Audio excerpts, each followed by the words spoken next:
नमस्कार दोस्तों, Sidhu winner classes के यूट्यूब प्लेटफॉर्म पर आपका हार्दिक अभिनंदन वंदन है। आज का जो हमारा सेशन है पर्वत भाग 2 जियोग्राफी के अंदर हम लोग पढ़ेंगे। आइए यहाँ हम लोग समझते हैं। देखिए, एक एंडीज पर्वत है, ठीक है। ये नवीन पर्वत में दूसरा पर्वत हम पढ़ा रहे हैं, एंडीज पर्वत के बारे में, ठीक है। आप लोगों के सिलेबस में है और एग्जाम में क्वेश्चन बनेगा जरूर इससे। तो देखिए, दक्षिण अमेरिका में पड़ता है। एंडीज पर्वत कहाँ पड़ता है बेटा? दक्षिण अमेरिका में।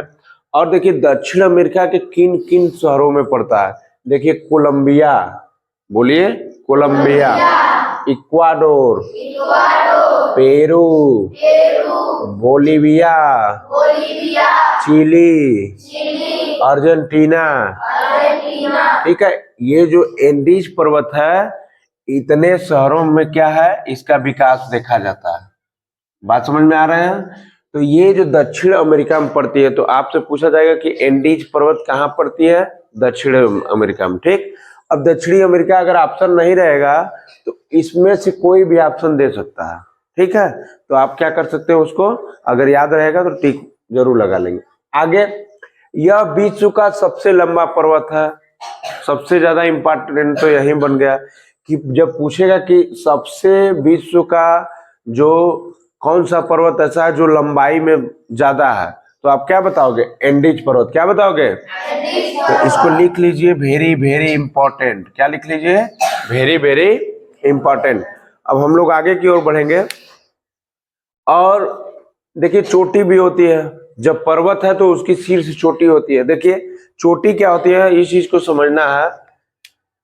ये मान लीजिए पर्वत है आपका, ठीक है। तो ये जो सबसे ऊपरी भाग है, इसी को चोटी कहते हैं। क्या कहते हैं? तो जब चोटी होगी, सबसे ऊंची चोटी अकांकागुआ, अकांकागुआ अर्जेंटीना में पड़ता है। यह दक्षिण अमेरिका की सबसे ऊंची चोटी है। बात समझ रहे हैं? जब सबसे ऊंची चोटी की बात होगी तो ये दक्षिणी अमेरिका में पड़ता है, एंडीज पर्वत। और एंडीज पर्वत के ऊपर कौन सा है? अकांकागुआ, ठीक, जो कि अर्जेंटीना में पड़ता है। तो ये क्या होगा बेटा? यह दक्षिण अमेरिका की सबसे ऊंची चोटी है। दक्षिण अमेरिका की सबसे ऊंची चोटी कौन सी है? अकांकागुआ। कौन सी है? अकांकागुआ। दक्षिणी अमेरिका की सबसे ऊंची चोटी कौन है? अकांकागुआ, अर्जेंटीना। ये फेमस क्वेश्चन है, ठीक है, इसको भूलना नहीं है। एक क्वेश्चन और, यह विश्व का सबसे लंबा पर्वत है, कौन सा? एंडीज पर्वत। बात समझ में आई? अब हम लोग आगे बढ़ेंगे। तीसरा हमारा जो नवीन पर्वत है, रॉकी पर्वत है। कौन सा है बेटा? रॉकी पर्वत। देखिए, रॉकी पर्वत क्या होता है कि दक्षिणी अमेरिका में पड़ता है। कहाँ पड़ता है? दक्षिणी अमेरिका। एंडीज भी दक्षिण अमेरिका और रॉकी भी दक्षिणी अमेरिका। लेकिन फर्क बस इतना है कि ये कई शहरों से होकर गुजरता है, लेकिन ये क्या पड़ता है? बस दक्षिणी अमेरिका, यूएसए व कनाडा। बात समझ में आई? आगे बढ़ते हैं हम लोग। इसकी चोटी की बात होती है, रॉकी की चोटी की, तो ब्लांका अल्बर्ट यूएसए तथा रॉबसन कनाडा, ठीक है। ये ऊंची जब चोटी पड़ती है तो ब्लांका है, अल्बर्ट है जो कि यूएसए में पड़ता है, रॉबसन है कनाडा में पड़ता है, ठीक है। तो इससे एक क्वेश्चन बनता है कि रॉकी पर्वत की सबसे ऊंची चोटी कौन सी है? तो आप क्या बताओगे? अल्बर्ट है, जो यूएसए में पड़ती है। कहाँ पड़ती है? यूएसए। तो रॉकी पर्वत की सबसे ऊंची चोटी कौन सी है? अल्बर्ट। क्या है? अल्बर्ट। अगर स्थान पूछ देगा कि अल्बर्ट किस देश में पड़ता है, तो बताइएगा यूएसए में। कहाँ बताइएगा? यूएसए। यूएसए का तात्पर्य समझ रहे हैं? अमेरिका, दक्षिणी अमेरिका, उत्तरी अमेरिका, कई पार्ट में बटा है। वैसे तो हमारे उत्तर प्रदेश से भी छोटा है, बट बटने के कारण किससे छोटा है? उत्तर प्रदेश से भी, लेकिन जुड़ जाता है तो बड़ा हो जाता है। आइए हम लोग आगे पढ़ते हैं। आगे हमारा जो चौथा नवीन पर्वत है, ये एटलस पर्वत है। कौन सा है? एटलस पर्वत। देखिए, एटलस पर्वत के बारे में एक चीज पूछता है कि यह कहाँ स्थित है, तो बताओगे मोरक्को में। कहाँ? मोरक्को। और मोरक्को शहर कहाँ पड़ता है? अफ्रीका। कहाँ पड़ता है? अफ्रीका। आप लोग अफ्रीका के बारे में सुने ही होंगे। आगे बढ़ते हैं। काकेशस पर्वत। कौन सी पर्वत? काकेशस पर्वत, जो कि पड़ती है बेटा रूस, जॉर्जिया व अजरबैजान। कहाँ पड़ती है? रूस, जॉर्जिया, अजरबैजान। इसकी चोटी के बारे में पढ़ेंगे हम लोग। चोटी क्या है? तो चोटी है माउंट एल्ब्रूस। क्या है? माउंट एल्ब्रूस, जो कि पड़ता है कहाँ पे बेटा? रूस में। तो यह यूरोप महाद्वीप की सबसे ऊंची चोटी है। आपसे पूछेगा कि यूरोप महाद्वीप की सबसे ऊंची चोटी कौन सी है, तो बताइएगा माउंट एल्ब्रूस। क्या बताइएगा? Mount Elbrus. बात समझ में आ रही है? यूरोप महाद्वीप की सबसे ऊंची चोटी माउंट एल्ब्रूस, जो कि रूस में पड़ती है। रॉकी पर्वत की सबसे ऊंची चोटी अल्बर्ट, जो कि यूएसए में पड़ती है। अमेरिका की सबसे ऊंची चोटी कौन सी है? अकांकागुआ। विश्व का सबसे लंबा पर्वत कौन सा है? एंडीज पर्वत। कौन सा है? एंडीज। कहाँ पड़ता है? दक्षिणी अमेरिका में। कहाँ पड़ता है? दक्षिणी अमेरिका। अब हम लोग आते हैं छठे नंबर पे। छठा नंबर से आल्प्स पर्वत। कौन सा? आल्प्स पर्वत। ये सब जो मैं लिखवाया हूँ इम्पोर्टेंट है। जो इम्पोर्टेंट फैक्ट नहीं था, जहां से क्वेश्चन नहीं बनते, मैं उसको छोड़ दिया। ठीक है, आगे देखिए। आल्प्स पर्वत जो होते हैं, देखिए कहाँ पड़ते हैं? स्विट्जरलैंड। इसका विकास कहाँ तक है? Switzerland, Austria, France, Germany, Italy, Liechtenstein. कहाँ पे? लीचटेस्टीन। तो इसकी चोटी की जब बात होगी तो इसकी दो चोटियां हैं। एक पड़ती है माउंट ब्लैक स्विट्जरलैंड में, और एक पड़ती है मैटर्न हार्न कहाँ पे? स्विट्जरलैंड में। तो इसकी दो चोटी होती है किसकी? आल्प्स पर्वत की, माउंट ब्लैक और मैटर हार्न। देखिए मैटर हार्न को क्या कहा जाता है? यह गिरी श्रृंग हार्न का उदाहरण है। यह गिरी श्रृंग हार्न का उदाहरण कैसे है, मैं इसको बता रहा हूं। आपको यहां देखना है कि ये देखिए हार्न या गिरी श्रृंग है। ठीक है, पहले देखिए पर्वत ऐसे होता था, एकदम ये सीधी चीज ऐसे ही पर्वत होता था। ये जब क्या हुआ? ग्लेशियर बढ़ा तो ये क्या हुआ? पिघला। क्या हुआ बेटा? पिघला। और जब पिघला तो ये वाला भाग पिघल गया। तो ग्लेशियर हमारा जब पिघल गया तो चोटी जो हार्नगिरी की कैसे बन गई? ऐसे बन गई। बात समझ में आई हमारी? ठीक है, नोट कर लीजिए।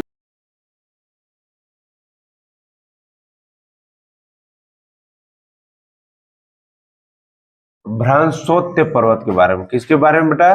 भ्रांशोत्य पर्वत। इसको इंग्लिश में बोला जाता है ब्लॉक माउंटेन। क्या बोला जाता है? Block mountain. इसके बारे में हम लोग समझते हैं। देखिए, भूपटल में तनाव अथवा दबाव के कारण, तनाव की स्थिति होगी और दबाव की स्थिति होगी तो दरारों भ्रंशों का निर्माण होता है। जैसे देखिए, ये ऊपर का भाग है। कौन सा भाग है जी? ऊपर का।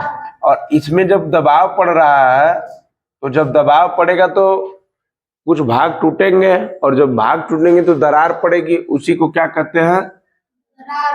भ्रंशोत्य पर्वत। क्या कहते हैं?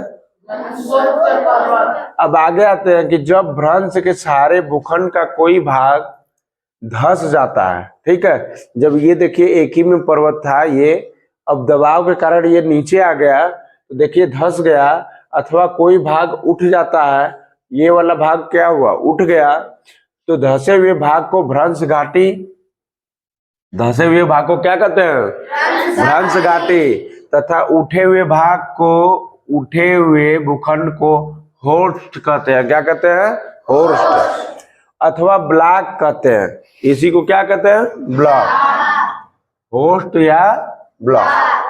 जब बेटा धंसेगा तो भ्रंश घाटी, जब उठेगा तो ब्लॉक, उठेगा तो ब्लॉक। यही होस्ट या ब्लॉक अपर्दित होकर कट छट कर भ्रंशोत्य पर्वत के रूप में विकसित हो जाता है। किसके पर्वत के रूप में? भ्रंशोत्य पर्वत के रूप में विकसित हो जाता है। बात समझ में आई कि भ्रंशोत्य पर्वत क्या होता है? ठीक है, जब काफी दरार पड़ता है दोनों में, किसके कारण? तनाव और दबाव के कारण दरार विकसित हो जाती है। जो धंस जाता है उसको कहते हैं, क्या कहते हैं? भ्रंश घाटी। जो उठ जाता है उसको क्या कहते हैं? ब्लॉक कहते हैं। ठीक है, और इन सब के मेल को क्या कहते हैं? भ्रंशोत्य पर्वत। ठीक है, बहुत आसान रहा। अब भ्रंशों के प्रकार क्या है? ठीक है, टाइप्स ऑफ ब्लॉक। भ्रंशों के कितने प्रकार हैं? भ्रंशों के 3 प्रकार। कितने प्रकार हैं? 3 प्रकार। देखिए, पहला सामान्य भ्रंश, दूसरा व्युत्क्रम भ्रंश और तीसरा क्या होता है? रूपांतरण। तो हम पढ़ेंगे कि सामान्य भ्रंश क्या होता है। देखिए, जब भूखंड भ्रंश के सहारे अवतलित मतलब नीचे धंसता है, अवतलित मतलब नीचे धंसना, तब सामान्य भ्रंश का निर्माण होता है। सामान्य भ्रंश क्या होता है? जब दबाव और तनाव के कारण नीचे जब धंसता है तो उसी को क्या कहेंगे? सामान्य भ्रंश। व्युत्क्रम भ्रंश क्या होता है? जब दबाव के कारण भूखंड भ्रंश तल के सहारे ऊपर उठ जाता है तो व्युत्क्रम भ्रंश कहलाता है। बात समझ रहे हैं? ऊपर उठने की क्रिया को क्या कहते हैं? व्युत्क्रम। वहीं उसी को ब्लॉक भी कहा जाता था। और रूपांतरण भ्रंश क्या होता है? जब भूखंड अगल बगल से गुजरता है, जब भूखंड अगल बगल से गुजरता है तो रूपांतरण भ्रंश होता है। कौन सा भ्रंश होता है? बात समझ में आ रही है? धंसेगा तब कौन सा भ्रंश होगा? समान।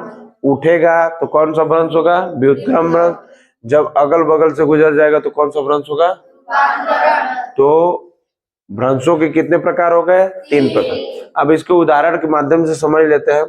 देखिए, सियरा नेवादा, सियरा नेवादा ये कहाँ पड़ता है बेटा? यूएसए में। कहाँ पड़ता है? यूएसए। और इसकी चोटी कौन सी है? व्हिटनी। चोटी कौन सी है? व्हिटनी। बात समझ में आ रही है? ये सियरा नेवादा यूएसए में पड़ता है और इसकी चोटी कौन सी है? व्हिटनी। दूसरा जो उदाहरण है सतपुड़ा, आप सुने होंगे सतपुड़ा, जो मध्य प्रदेश में पड़ता है, अपने यूपी में भी पड़ता है। इसका देखो विंध्य श्रेणी है। आप सुने होंगे विंध्याचल। विंध्याचल कौन कौन गया है? जो भी गया होगा देखना, वहां पे थोड़ा ऊंचाई है, पर्वत विकसित है। ठीक है, तो जो विंध्य पर्वत है हमारी मध्य प्रदेश, उत्तर प्रदेश और बिहार में भी है। ठीक है, बिहार के कैमूर इलाका जो है वहां जाएंगे तो पहाड़ी आपको मिलेगी विंध्य श्रेणी। ठीक है, और तीसरा जो है साल्ट रेंज है, जो पाकिस्तान में पड़ता है। कहाँ पड़ता है? पाकिस्तान। ठीक है, आज देखिए भ्रंश घाटी के उदाहरण हम लोग समझेंगे। भ्रंश घाटी के उदाहरण क्या है? देखिए, पहला नर्मदा व तापी घाटी नदी। ठीक है, होता क्या है? देखिए, ये अपना भारत का मैप है। कौन सा मैप है? भारत का। यहाँ देखिए मध्य प्रदेश पड़ता है, यहाँ देखिए नर्मदा नदी है। कौन सी नदी? नर्मदा। और नर्मदा श्रेणी पर्वत भी है और उसके ऊपर विंध्यन श्रेणी है। आप लोग सुने होंगे विंध्यन श्रेणी का नाम, विंध्याचल पर्वत। ठीक है, उसके नीचे देखिए सतपुड़ा है, सतपुड़ा की पहाड़ियां, और ये अजंता पर्वत है जो कि मुंबई में पाई जाती है। बात समझ रहे हैं? इसके नीचे देखिए मुंबई है कि नहीं? महाराष्ट्र, महाराष्ट्र यहाँ पे है। तो ये जो अजंता पर्वत के ऊपर वाला भाग है ये तापी पर्वत है। ठीक है, इसको बोलते हैं सतपुड़ा। ये ऊपर वाला भाग नर्मदा और इधर विंध्यन श्रेणी। ठीक, बात आती है कि राइन नदी भी भ्रंश का ही उदाहरण है। भ्रंश घाटी के उदाहरण कौन है? राइन नदी। राइन नदी, आपको ये पता बस इतना जानना है कि राइन नदी कहाँ कहाँ से पाई जाती है। ठीक है, राइन नदी Germany, France, Netherlands. Germany, France, Netherlands. इसे कोयला नदी भी कहा जाता है। इसे कौन सी नदी कहा जाता है? कोयला नदी भी कहा जाता है। क्यों कहा जाता है? क्योंकि इसी नदी में स्टीमर से क्या किया जाता है? कोयला को इधर से उधर किया जाता है। ठीक है, इस पार से उस पार। आइए हम लोग देखते हैं एक और भ्रंश घाटी में है सैक्रामेंटो। ठीक है, सैक्रामेंटो इसको बोलते हैं, तथा सैन जैक्विन नदी। ये कैलिफोर्निया उत्तर प्रदेश में पड़ती है। कहाँ पड़ती है? कैलिफोर्निया और उत्तर प्रदेश को क्या करती है? जोड़ती है। अब आगे देखिए, ये तो रहा भ्रंश घाटी के उदाहरण। अब हम लोग पर्वत जब पढ़ रहे हैं तो अवशिष्ट पर्वत की बात करते हैं कि अवशिष्ट पर्वत क्या है। ठीक है, इसको बोलते हैं रिलिक्ट माउंटेन। आइए समझते हैं इसको। ये पर्वत प्राचीन पर्वत है। ये पर्वत क्या है? प्राचीन मतलब पुराना पर्वत है, तथा अपर्दन के कारकों के द्वारा इनका निरंतर कटाव किया जा रहा है। डेली क्या होता है कि अपर्दन हो रहे हैं, इसके कुछ भाग कड़ पत्थर जो लगे होते हैं उसमें सब अपशिष्ट पदार्थ है, मतलब बाहर गिर रहे हैं। ठीक है, तो स्वाभाविक है कि छोटा होगा पर्वत। इनकी ऊंचाई में वृद्धि नहीं होती। ये अब ऊंचे कहाँ से होंगे? जब आदमी बूढ़ा हो जाता है तो कमजोर होता है। ठीक है, तो ऊंचे नहीं होते हैं, इनकी वृद्धि नहीं हो पाती। तो आइए हम लोग समझते हैं कि ये एग्जाम्पल इसके क्या है अपशिष्ट पदार्थ के। ठीक है, तो हम लोग एग्जाम्पल पढ़ेंगे अपने भारत में भी और भारत से बाहर जो इंपॉर्टेंट है, परीक्षा में पूछा जाता है। ठीक है, देखिए एक एल्गोमन पर्वत है, ठीक, ये कनाडा में पड़ता है। पूछेगा एग्जाम में कि एल्गोमन पर्वत कहाँ पड़ता है, तो आप क्या बताओगे? कनाडा में। जालेन पर्वत कहाँ पड़ता है? ये सब अपशिष्ट पदार्थ के अपशिष्ट पर्वत के क्या है? उदाहरण है। स्कैंडेवियाई पर्वत कहाँ पड़ता है? इसका कुछ भाग नॉर्वे में भी है और कुछ भाग स्वीडन में, ठीक है। तो ये रहा अपशिष्ट पदार्थ का 3 उदाहरण जो कि भारत के बाहर था। आइए हम लोग भारत में कौन कौन है इसको समझते हैं। देखिए अरावली पर्वत, आप नाम सुने होंगे, अरावली पर्वत भारत में पड़ती है। उसके बाद देखिए पारसनाथ पहाड़ी जो कि झारखंड में पड़ती है, ठीक। विंध्यन श्रेणी, सतपुड़ा श्रेणी, ये सब अभी पढ़ाए हैं, ठीक है। हम लोग देखेंगे किसको? ज्वालामुखी पर्वत को, ठीक है। तो ज्वालामुखी पर्वत के बारे में समझते हैं। इसको बोला जाता है वोल्केनिक माउंटेन, ठीक है, इंग्लिश में। अब देखिए इन्हें संग्रहित पर्वत भी कहते हैं। मैं जब लिखवाया हूँ तुम लोगों को तो ज्वालामुखी संग्रहित पर्वत लिखवाया हूँ, ठीक है। तो इन्हें कौन सा कहा जाता है? संग्रहित पर्वत के भी नाम से जाना जाता है। देखिए इनका निर्माण लावा के जमाव से होता है। जब ज्वालामुखी फटती है तो लावा के जमाव के कारण क्या होता है? इनका निर्माण होता है। ये पर्वत अत्यधिक ठोस व सुडौल होते हैं। ठोस होते हैं और सुडौल होते हैं। जैसे कहते हैं ना कुछ लोग दिखने में ठोस और सुडौल होते हैं, जो कि मेहनत करते हैं, जिम उम करते हैं, रनिंग करते हैं, ठीक है। तो उनका बॉडी स्ट्रक्चर और आम लोगों का बॉडी स्ट्रक्चर में बड़ा अंतर होता है, ठीक है। वो किसी को मार देंगे तो उठ नहीं पाएगा बेचारा, और ऐसे लोगों को क्या होता है? ये देखिए ये सामान्यतः ऊंचे पर्वत होते हैं। तो प्रायः ये जो ज्वालामुखी पर्वत होते हैं ये हमेशा देखिए ऊंचे होते हैं, ठीक है, ज्यादातर। उदाहरण के माध्यम से हम लोग समझेंगे, जैसे रेनियर पर्वत, एडम्स पीच पर्वत, हुड पर्वत, शास्ता पर्वत। ये जो रेनियर, एडम्स पीच, हुड और शास्ता पर्वत है, ये आपका यूएसए मतलब अमेरिका में पड़ता है, ठीक है, ज्वालामुखी पर्वत। क्योंकि अमेरिका, जापान, फ्रांस, यही 3-4 ऐसे देश हैं, रशिया की ज्यादातर क्या होते हैं यहाँ पे ज्वालामुखी आते हैं, ठीक है। ज्वालामुखी आते हैं, भूकंप आते हैं। जापान में देख रहे हो डेली हर 2 साल पे भूकंप आ जाता है, फिर भी उनकी अर्थव्यवस्था हम लोगों से तगड़ी है। बात समझ रहे हैं? आगे देखिए फ्यूजियामा के बारे में पढ़ाए थे। फ्यूजियामा ज्वालामुखी जो जापान में पड़ती है। तो आप कह सकते हैं कि ज्वालामुखी के जितने उदाहरण में पढ़ाया था, ज्वालामुखी के जितने भी उदाहरण पढ़ाया था सब इसमें इंक्लूड हो जाएगा। बात समझ रहे हैं? आगे हम लोग बढ़ते हैं। राजमहल पहाड़ी के बारे में पढ़ते हैं। राजमहल पहाड़ी यह पहाड़ी ज्वालामुखी क्रिया से निर्मित है। जब ज्वालामुखी विस्फोट होता है तो उससे किसका निर्माण हुआ? राजमहल पहाड़ी का। मैं ये भी बताया कि लावा के जमने से और जो भी उसके ज्वलन पदार्थ थे उसके जमने से किसका निर्माण हुआ? राजमहल पहाड़ी का। तो इसको भी नहीं भूलना है। आगे हम लोग चलते हैं। एक ठो पर्वत बचा है हम लोगों का, गुम्बदाकार पर्वत, और गुम्बदाकार को बोलते हैं डोम शैपेड माउंटेन, ठीक है, इंग्लिश में। इसके बारे में समझते हैं। भूपटल के नीचे लावा के अंतर्वेदन मतलब लावा का प्रवेश जब करता है से भूपटल में उठान हो जाता है। इस प्रकार गुम्बदाकार पर्वत का निर्माण होता है, ठीक है। गुम्बदाकार पर्वत में हम लोग क्या देखेंगे? उदाहरण भी समझेंगे। देखिए एक जो परीक्षा में पूछता है उसी को हम बता रहे हैं। ब्लैक हिल माउंटेन जो है गुम्बदाकार पर्वत है। गुम्बदाकार का मतलब ये होता है कि आप लोग महादेव का मंदिर देखे होंगे, ऐसे होता है उसका आकार, शेप ऐसे बना होता है गुम्बदाकार, ठीक। बात समझ रहे हैं? ऐसे ही आकार का ये ज्वालामुखी है, सॉरी ये पर्वत है हमारा, और ये पड़ता है कहाँ पे? यूएसए में पड़ता है। तो ब्लैक हिल माउंटेन कहाँ पड़ता है? यूएसए में पड़ता है। ज्यादातर आप लोग चीजों को देखे होंगे तो ज्यादातर जो पर्वत की बात की गई होगी वो यूएसए से की गई होगी। कहाँ से की गई है? यूएसए। उसके बाद भारत से, ठीक है। तो ठीक है, thanks for watching my class, my पर्वत, माई वीडियोस, ठीक है।